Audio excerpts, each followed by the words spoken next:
வந்து இப்படி தான் இந்த ப்ளவுஸ் வந்திருக்குது. ஸோ இந்த ப்ளவுஸ் ஸ்டிச்சிங்கும் வந்து நம்ம முடிச்சிட்டோம். பட் ஸ்டிச்சிங் ப்ரொசீஜர் வந்து நான் உங்களுக்கு வந்து எப்படி பண்ணோம்லாம் வந்து நான் காமிக்கிறேன். நெக்ஸ்ட் வீடியோவில் வந்து கரெக்டாக ஸ்டிச்சிங் ப்ரொசீஜர் எப்படி ஸ்டிச் பண்ணலாம் அப்படின்றத ஃபுல் வீடியோ போடுறேன். நீங்கள் அப்போ வந்து அதை பார்த்து கொஞ்சம் கொஞ்சமாக ஒரே டைமில் உட்காந்து நீங்கள் இது எல்லாம் ஃபுல்லாக பார்த்தீங்கன்னா உங்களுக்கு போரிங்காக ஆகிடும். ஸோ கொஞ்சம் ஒரு 10 மினிட்ஸ் பாருங்கள். டோட்டலே இது வந்து ஒரு 30 மினிட்ஸ் வீடியோ தான். 10 மினிட்ஸ் பார்க்கலாம். அதுக்கப்புறம் ஒரு பிரேக் எடுத்துகிட்டு அப்புறம் ஒரு 10 மினிட்ஸ் திருப்பி கண்டினியூ பண்ணுங்கள். அப்புறம் ஒரு 10 மினிட்ஸ் அப்படி பார்த்தீங்கன்னாக்கா ஒரு இன்ட்ரெஸ்டிங்காகவும் இருக்கும், ஏதாவது பண்ணணும்னு தோணும்.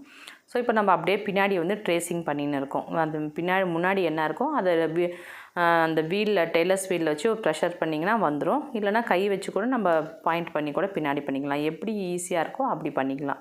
ஸோ இந்த மாதிரி பண்ணாக்கா நம்ம அந்த இம்ப்ரெஷன் கீழே விழுறதால கரெக்டாக வந்து மிஸ் ஆகாமல் கிடைக்கும். திருப்பி இதே மார்க்கிங்லாம் அங்கே கொடுக்கணும்னு நம்ம